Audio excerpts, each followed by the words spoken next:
Olá, gurus! Continuamos o programa Na Lupa, sobre os controles SIS V8. Vamos agora para o quinto controle, ou SIS 5, que foca na gestão de contas. Para você que caiu aqui de paraquedas, meu nome é Eduardo Poggi, criador do Guru de Risco, e o meu objetivo é trazer conhecimento de qualidade de gestão de riscos para todos. Este vídeo é sobre os controles do SIS para riscos cibernéticos. Este controle tem medidas desenhadas para atribuir e gerenciar autorização de credenciais para contas de usuário, incluindo as contas administrativas, bem como as contas de serviço, tanto de ativos corporativos como de software. Então, relaxa e fica até o final para entender a importância e necessidade de ter medidas para controlar contas. Aproveita e se inscreve. Vem comigo!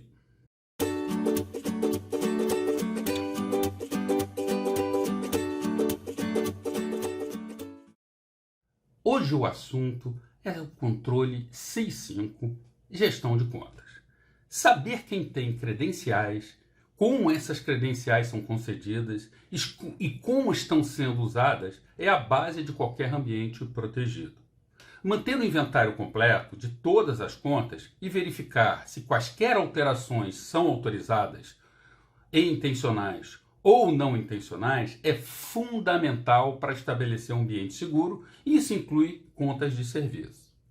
Conforme a gente viu no ciclo de ataque cibernético do ATT&CK do Mitre, se um atacante for capaz de entrar no seu ambiente, seja explorando uma vulnerabilidade zero day ou por phishing bem sucedido, ele tentará primeiro estabelecer persistência através de uma adição ou modificação de uma conta. Com esta gestão de contas, pode-se detectar um ataque antes que eles possam estabelecer esta persistência, mesmo que o vetor de ataque inicial não seja a própria conta, como um ataque de força bruta nas senhas das contas.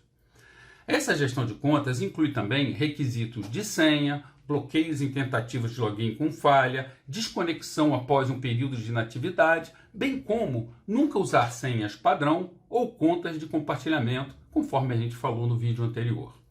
As contas privilegiadas só devem ser usadas para tarefas que exijam isso. Fundamentalmente, a gente sabe que esse controle é crítico por diversos fatores. Dentre eles, que é muito mais fácil para um atacante externo ou interno obter acesso não autorizado a ativos ou dados da empresa usando credenciais de usuário válidas do que hackeando o ambiente propriamente dito. Ou seja, quem gosta de senha é o próprio atacante ou o hacker. Existem muitas maneiras de obter secretamente acesso a contas de usuário. E a gente pode citar algumas delas. Senhas fracas, contas ainda válidas depois que o usuário deixa a empresa, contas de teste inativas ou remanescentes, contas compartilhadas que não foram alteradas em meses ou anos, contas de serviço incorporadas em aplicação para scripts, um usuário com a mesma senha que eles usam para uma conta online que foi comprometida ou via engenharia social de um usuário para fornecer sua senha, ou um malware para capturar as senhas ou tokens na memória ou na rede. Contas administrativas ou altamente privilegiadas são um alvo específico porque permitem que os atacantes adicionem outras contas ou façam alterações em ativos que podem torná-los mais vulneráveis a outros ataques. As contas de serviços, por outro lado, também são sensíveis, pois geralmente são compartilhadas entre as equipes internas e externas à empresa e às vezes desconhecidas, apenas para serem reveladas em auditorias de gestão de conta padrão. Portanto, o registro e monitoramento de contas são componentes críticos das operações de segurança. Embora o registro e monitoramento de contas sejam cobertos pelo controle SIS 8, ou seja, a gestão de log de auditoria, é importante no desenvolvimento de um programa abrangente de gestão de acesso e de identidade. Use processos e ferramentas para atribuir e gerenciar autorização de credenciais para contas de usuário, incluindo contas de administrador, bem como contas de serviço de ativos corporativos e software. Contas e credenciais são ativos que devem ser inventariados e rastreados semelhantes a ativos de software corporativo, pois são o principal ponto de entrada na empresa. Devem ser desenvolvidas políticas de senhas adequadas e orientações para não reutilizar senhas. Para obter orientação sobre criação e uso de senhas, consulte o CIS Password Policy Guide. Eu vou botar o link aqui na descrição para que vocês tenham acesso a eles. As contas também devem ser rastreadas, ou seja, qualquer conta que esteja inativa deve ser desabilitada e eventualmente removida do sistema. Devem haver também auditorias periódicas para garantir que todas as contas ativas sejam rastreadas para usuários autorizados no ativo corporativo. Procure também novas contas adicionadas desde a revisão anterior, especialmente contas de administrador e de serviço. Deve-se prestar bastante atenção para identificar e rastrear contas administrativas ou de alto privilégio e as contas de serviços, ficam meio escondidas.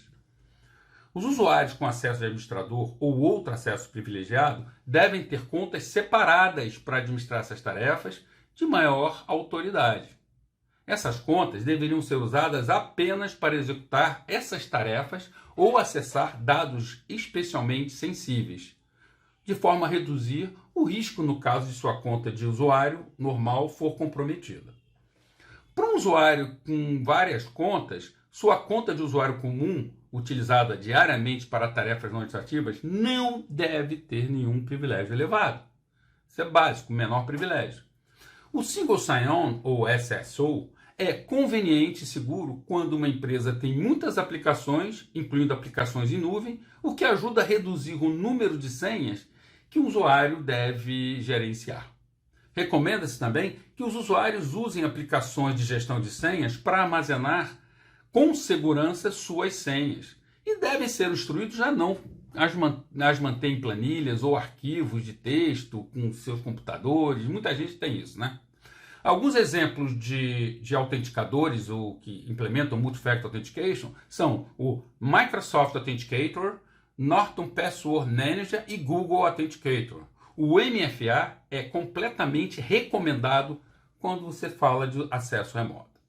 Usuários também devem ser desconectados automaticamente do sistema após um período de inatividade e serem treinados para bloquear a tela ao sair do dispositivo para minimizar a possibilidade de outra pessoa na proximidade física daquele usuário acessar seu sistema, aplicações ou dados.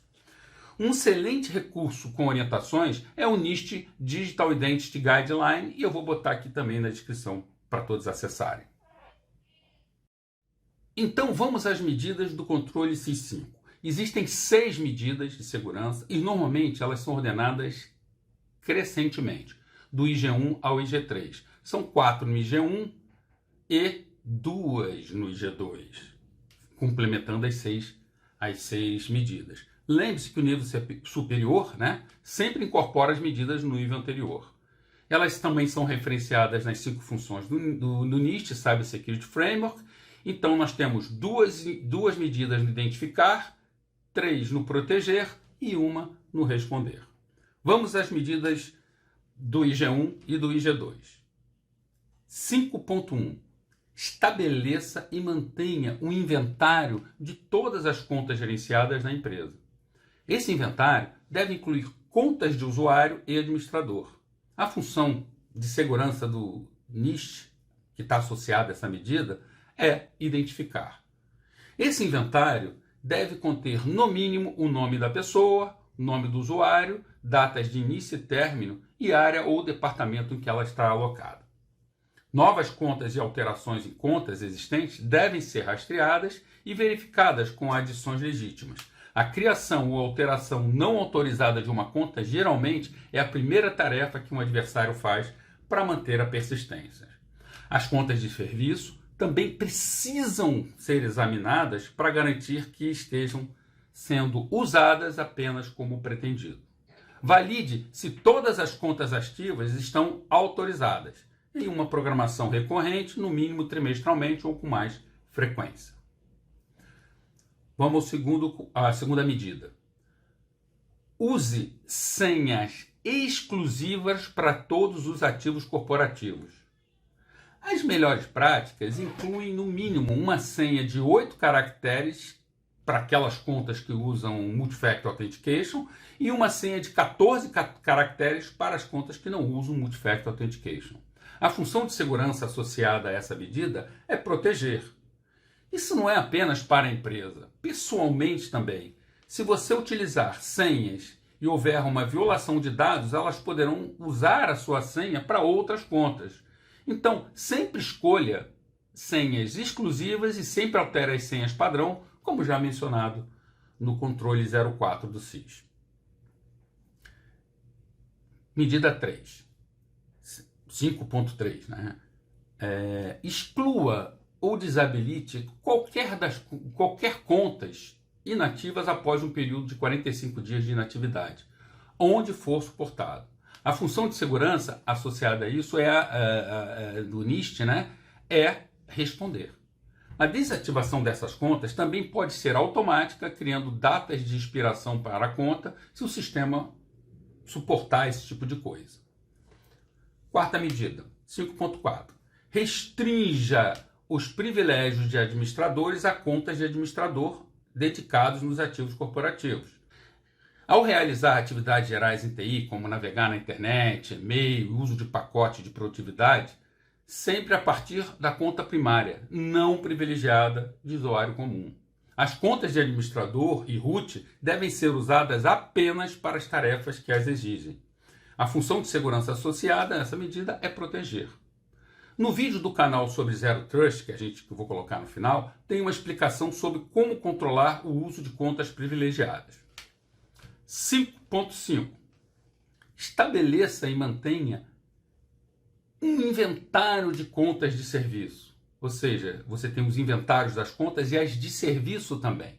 Esse inventário deve conter, no mínimo, a área que é a proprietária, o owner, a data de revisão e finalidade dessa conta de serviço. A função associada do NIST a essa medida, né, é proteger. Realize revisões dessas contas de serviços para validar se todas as contas ativas estão realmente autorizadas em uma programação recorrente, correto? No mínimo trimestralmente ou com mais frequência. Quando rastrear o que está acontecendo com as contas, lembre-se sempre de incluir as contas de serviço e não apenas as contas de usuário. 6. Controle 6 do NIST é o 5.6. Centralize a gestão de contas por meio de um serviço de diretório ou de identidade. A função associada à segurança dessa medida é proteger. Isso significa usar o Active Directory e domínios ou algum outro sistema centralizado para gerenciar essas contas. Com isso, nós fechamos os controles do SIS-5. Como conclusão, é importante salientar que as contas são a identidade de um usuário no seu ambiente de tecnologia. E qualquer autorização é fornecida para uma identidade para que possa executar serviços, utilizar recursos e acessar dados corporativos, sendo um dos pontos principais de ataques por ser de onde partem os acessos aos sistemas.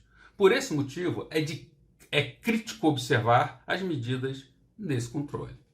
Eu vou deixar informações extras na descrição, com links para vocês acessarem guias do SIS com informações adicionais. Se você tem alguma dúvida, crítica, sugestão, escreva nos comentários para que a gente possa interagir melhor. Caso tenha gostado, deixe o seu like aqui embaixo e se inscreva se ainda não é inscrito. Não esquecendo, claro, de acionar o sininho para receber as notificações das novidades no canal. Até a próxima!